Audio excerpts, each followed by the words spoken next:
thing right out of there. Gotta free it up a little bit. Hi. Uh, thanks for having me out again. I'm like, are you all sure you want to hear me? Keep going. Yeah, I was actually really excited when was asked just 7 days ago to do this.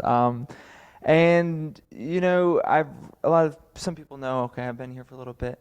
I've been actually this year will be 10 years in Boone. And so, for those that don't know, I do work at Farm Cafe. I'm the program director there. Love it a lot. But I wouldn't be at Farm Cafe if it wasn't for this church, actually. So this is kind of a cool little.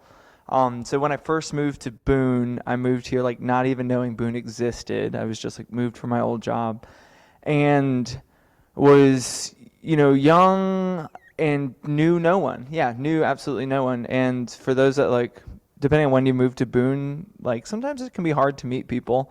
And I'm definitely a social person, and I kind of like need my friends. I need my community. I need like a place to be around people. Um, and so I moved to Boone, and I knew just like my coworkers, which they were cool, but that's all I knew. And so, I didn't grow up Unitarian by any means, but I found a Unitarian summer camp that I spent many years working at in the Adirondacks. And that's how I kind of got to know these Unitarians and this like overwhelmingly accepting like group of individuals. And so I was like, oh, there's a Unitarian church in Boone. Awesome, let's go. And I went, and it was great. And then that's where I actually met Tommy Brown, which many of you will know him, and like gravitated towards him pretty quickly. And he told me about Farm Cafe. He's like, you got to go check this place out. Because I told him, I was like, hey, I'm young and I'm trying to meet people. And he was like, well, go check this place out.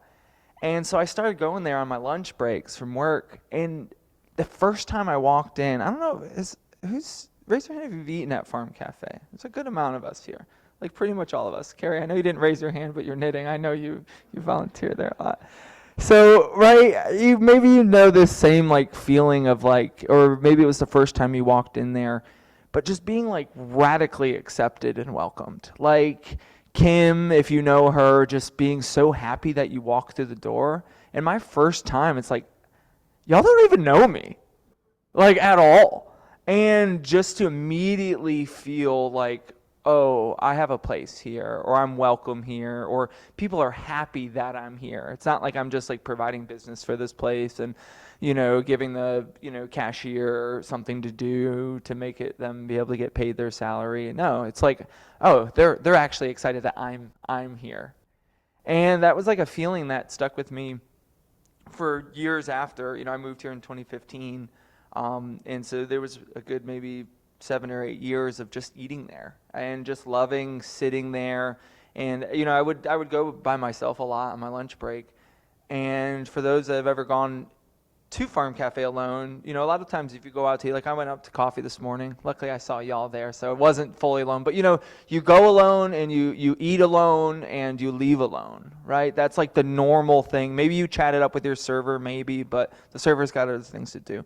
Like Farm was just like so different. I would go there and I'd sit and I'd talk to strangers, I'd meet people, I'd build these relationships, have these connections. And I think that's like a really unique thing about a place that you don't see all in a lot of different restaurants and other community nonprofits. But when I left my old job, I just started volunteering at Farm because I kind of felt like I needed that connection with people again. I needed that opportunity to serve. And that's one thing that was unique about Farm is like there was no requirements to volunteer. I mean, I would like to think I was qualified, but it just showed up and kept showing up. And for me at that point, I was kind of that was one of my low points. When I left my old job, it was like what I poured everything into, and so I didn't really have anything to put energy into. And Farm was just like open there. And I think that's what's unique about that place is that I don't care what you have to offer. Like there's an opportunity to volunteer and be a part at Farm. And so that was kind of my journey of eventually starting to work there. I was just there all day after day. I didn't have a job, so I was like, might as well do something with my time. And then eventually they were like, do you want to start getting paid? Do you want to like stay here? And so Now it's been just over a couple years. Um, and so that's kind of how I got into F.A.R.M and how I got first connected. So I want to share a little bit today about maybe some of the strategies farms use. I know a lot of you, like almost everyone raised their hand, so you're like familiar with the structure and the feel of F.A.R.M. And so I want to share a little bit of like some of the strategies that I think maybe like unknowingly F.A.R.M utilizes to create this environment and create this space, and a little bit, reflecting back to last week on this whole being with people and not just doing things for people that I think F.A.R.M is in a unique place for. And so, I'll give you a little bit of background of some of the things that F.A.R.M does that maybe you're not fully familiar with. Obviously, we know the Pay What You Can lunch service. And for those online that I didn't have a chance to see all your lovely hands raised, I'll give you a little bit of background of F.A.R.M. And so F.A.R.M was started, I guess, just over 12 years ago now. And it's a Pay What You Can cafe, right? It doesn't matter how much you have to offer financially. You can pay $1, $10, $20, $0. You can volunteer for your meal. Everyone's getting fed. And that was started by a group of individuals in this town, but the woman that gets a lot of the credit for it is Renee Bowman. She's just an amazing individual. And a lot of, her experiences was in higher end restaurants. And you see this, amazing fancy food and all the weird little sauces and all this stuff. And I think I sometimes want to like be in her head a little bit of like, was this like a one day epiphany, or did this happen over time of making all of this like just delicious, amazing food, knowing that so much of that food is like inaccessible to so many people in her community. And I just give her credit for someone that saw something that like didn't seem right, and then just said, well, maybe I can do something about it. And now 12 years later, I mean, we've fed thousands and thousands of people and helped forge so many different relationships. And so that's just really commendable for anyone that ever sees something they don't agree with to stand up and do something about it. And so now, we've grown a lot to where it's not just the cafe program. We have what's called our Full Circle program. I wish Dan was here. Robin works a lot with Dan in this program. And so this program is really great because, I worked in a lot of restaurants in my time, and to throw away so much food all of the time, like whether it was good food or food scraps or like, just whatever. If you've ever worked in a restaurant, you know what I'm talking about. If you worked in a grocery store, you know what I'm talking about. Even if you're a farmer, right? There's sometimes when you can't sell your food and you didn't sell it, and what are you going to do with it? There's only so much kale you can eat, right? And so there's no food shortage in this country at all. There's a lot of hungry people. There's no food shortage in this country. It's a logistics problem, right? It's a puzzle of getting the food that's grown to ready to eat and served to people in need. And so much of that food ends up somewhere in that process, from farmer to plate. A lot of that, there's so much waste throughout that. A lot of produce that it needs to be picture perfect, so you can't sell it, that type of thing. Or, restaurants are closed down for a couple weeks, or your catering event had too much extra of food. And so the Full Circle program is like a food recovery program where people can donate, even gardeners, right? Has anyone grown too much zucchini before? Right? You've done that, yeah. So no one wants the zucchini bread and packed in their freezer, right? What are you going to do with all this? I'm just kidding. Zucchini bread's fine. And so, people can donate these things to F.A.R.M, and then we'll use that, for our daily operations, whether that's food for the lunch service or to some of our outreach programs. I mean, F.A.R.M's grown so much in the past few years in our capacity to feed people to where, like Hospitality House, I know we were talking about those meals that y'all make. A lot of other churches will just pay F.A.R.M Café to make meals on behalf of the church, which is really great. So we're sending a lot of meals, some that are sponsored, some that aren't, over to the Hospitality House. There's a lot of different other programs that we are sending food off to. There's Homestead Recovery. There's a LEAD program. There's the Children's Council. There's a new dads program, which is really cool. There's so many programs for moms. This is great. This is a dads program that we send meals to. They meet every week. And then anyone that needs a meal, we're going to send that out. Or obviously with the Hurricane Helene, we sent meals in like all over the place, as many meals as we could send out. And so we've grown a lot in that sense. And now too, we have times even with the Children's Playhouse every month. We had to reschedule last Friday. It's unfortunate, but this Friday I'm going to hang out with the kiddos in the building next door and just make little fun food snacks with them and crafts. And it's really great to be able to have that capacity to do that.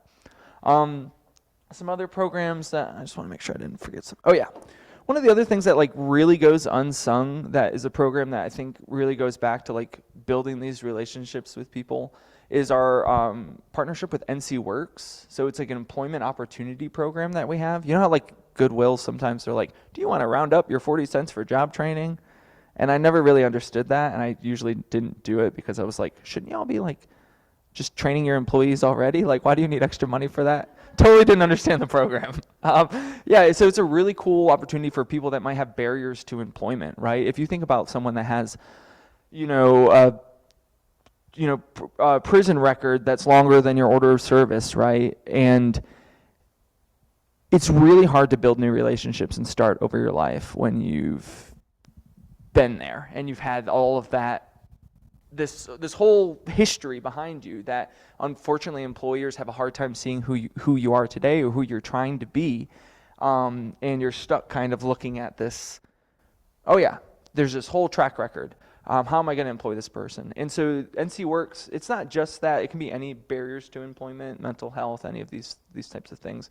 But we have a program there where, for 6 months we'll have a person working with us that has whatever barriers of employment, and they're going to be a regular employee. NC Works paying them. We're really supporting them in job training, making sure to set them up for success for their next step. And I love that. I mean, the gentleman that we had that just finished this program earlier last year, it's like amazing the relationships that he was able to build and the connections and, meeting people at F.A.R.M Café that have been through or that are going through the same things that he's been through, and being able to be that support, not just to make them food and make them well fed and welcome here, but really help connect them to other resources in this community and knowing the needs of those people. And now he's a peer support specialist at Homestead Recovery, and it's just amazing to see that transition that's able to go through there. So really, really cool program. And then the other thing that I think I wanted to touch a little bit more on, because this is where I think a lot of the relationship pieces or some maybe takeaways for this church is our volunteer program. Right, we're pretty short-staffed or small-staffed intentionally, and we have a ton of volunteers that come into this space, and I love it. And it's really great because it's such a low entry to be able to volunteer. You need no skills. You don't need to have any experience. It could be someone that slept in a tent that night that wants to offer something. They don't just want a handout, right? I want to add value to something. I want to contribute to my community and serve. Like, there's just an inherent drive, I think, for us. And I don't know about you all, but if I don't have that thing, like a vessel to pour into, I don't feel good about myself, or I struggle a little bit, or I get too much energy. I don't know. I think we are hardwired to serve and to give back and to be a part of something bigger than ourselves. And for a lot of people, like if you're sleeping out in a tent, like where are you going to get that? Right? Let alone the hot meal. And so that's where F.A.R.M is, I think, really special, is that we offer both of those things. And that's a place where anyone can add value to that community in that space. So yeah, I love that there's a few volunteers regularly here, and I really appreciate you guys coming out to that. I encourage you, if you are looking for that, if you're looking to be a part of something like that, or if that's attractive to you, check out our volunteer opportunities, because it's a really cool way to be a part of something. So I think when I talked about like this kind of this secret sauce to what F.A.R.M Café is, a lot of times, when I walk through that door, and I first felt that radical acceptance, there's something about this like safe environment that gets created at F.A.R.M. And I've seen it in a few other places too. If you ever think about your favorite place in the world, my favorite place was Unirondeck, the Unitarian camp. And yeah, it was a place that it didn't matter how I showed up that day, I was welcome. Didn't matter what I was wearing, what personality I had, what I had to offer. I was just like welcomed in that warm space. And I think that like initial safe environment and really ensuring that's there is key to like making people feel comfortable, opening up, getting people to talk. Like where else do you have a whole bunch of strangers sitting there talking to each other, not judging each other, right? It might be a lawyer, it might be a guy that slept in a tent, it might be a college student, all sitting down having that same meal. And I think that's one of the pieces too, is like everyone's eating the same meal. There's no one that's getting just the steak and the other person getting the, what's it, chicken tenders? I don't know. Whatever, like everyone's equal. Everyone's, in F.A.R.M. we're ensuring that, there's a high, decent quality, food there. And I think there's something about that. This just, you're welcome here, and we work really hard to create that safe space. If we see people that are treating people how we don't agree with, we address it, and we, try to call out or correct that behavior, and work really hard to do that. So, a lot of the times I gotta make sure I'm leaving enough time for discussion and all that. One of the other, I think relationships pieces that I want to touch base on that I think, there's something to this nourishing side of our food is the relationships with our farmers. That's something that I think is really, really important, is people understanding where their food came from and being connected to that. And so, a lot of times with F.A.R.M. we'll shout out, oh yeah, this farmer grew this, or the person will be there at the cafe, and I'm like, oh yeah, that guy grew that food. And I think the more people are connected and understand the relationships between themselves, the food, and the people in the community that's growing that food, I don't know what it is. Like, I don't think there's science that knows what it is, but there's something that happens there that is just makes that food more nourishing, or people think it tastes better. Like, I'm not that good of a cook. I'm really not. You might have had my food and you might try to say otherwise. I don't care. I'm not that good of a cook. And I knew that at that summer camp as well. It was the exact same thing. I was like, people are going crazy over this food. They're going crazy they're raving over this food. And it has nothing to do, well, maybe not nothing, but very little to do with the quality and like the execution of that meal. It's not a culinary thing that's happening there. There's something deeper that's happening. When we are in this community eating it together with people, we're sharing this meal in a safe space that we feel that we're a part of, right? That, whatever that is, when you're eating that food, that's why the food tastes so good. I really don't think it has to do with how much salt I put in it, and I'm not shy on the salt. That's probably a culinary tip. Add enough salt to where you like it. Don't worry about other people. Cook the food how you're going to like it, and I promise you other people are going to like that. That's just like a good rule of thumb. And so, yeah, one of my favorite things, maybe I'll kind of, leave you with this is a quote that Tommy Brown said that's always really, really stuck with me. He said, the food, he's talking about F.A.R.M. Café here, the food is an excuse for the community to happen, right? And I think food is something that, we all inherently, right? Did anyone eat today or yesterday? Everyone? Wow, everyone in the past, hopefully, if not, let me know. We can take care of you. Right? That's something that unifies us and brings us all together. And I think the more that we can find common grounds with people, like once you have that one thing that you identify with someone, it's so much easier to find those other things or bridge that gap. And so I think food is that excuse to do that. I think, drinks can be the same thing, right? It's funny once you had a couple drinks at your event, suddenly, alcoholic or non-alcoholic, I'm just speaking generally here, right? Generally, now we have this thing to come around, and it's an excuse to connect and talk and bring people together. And so that's a quote that, really stuck with me when I get lost. Thinking about the food and the quality of the food and all of that at F.A.R.M. Café, I think a lot about that, and I'm like, oh, it's not really about the food, right? There's so much more. Some people, they come into F.A.R.M. Café because that's their only hot meal of the day, right? That's it. That's what they're going to. And on the weekends, sorry, we're not open, right? And so I know there's a lot of people that's their hot meal of the day. But for so many other people at F.A.R.M., that's not the case. But they come. Robin, how many years have you've been volunteering at F.A.R.M.? 7 years, right? It's not because of the food. I really don't think so. I might be wrong, Robin, but I don't think it's because of the food. And I wasn't cooking 7 years ago. And so I think, so many people, find that piece there. And I really love just kind of, my favorite thing is to sit there. Sometimes I'll sit there at the corner of the bar thing there. And I'll just look at everyone. And I'll just sit there and sometimes watch if I need a second to slow down. and I'll see everyone just chatting it up, sitting there eating the same meal. People that these guys would have never talked in their lives. If they walked down the street, they would have never found anything in common, right? There's an old guy and a young college kid. There's the guy that slept in the tent, and there's the owner of the business next door, and there's the worker in the business next door, and there's the retired person, and there's people bringing their kids, and everyone's sitting down and connecting. And I love watching that because I'm like, where else do you get that? It's very rare. And so, I'd encourage, I guess if I was to leave something for the church here, it's, find those excuses to get people involved, because people are hungry for that. They want to be involved. They want to do something. It doesn't matter how trivial the thing is. People come in and roll silverware. That's like our lowest entry. Washing potatoes or rolling silverware, you can do it. You can all do it.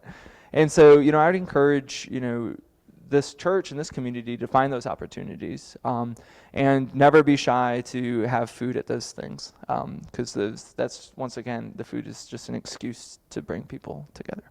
But yeah, I think we have some time for, how does it work? Do you close the chalice and then do discussion? I'm going to kick it back over to you, I think.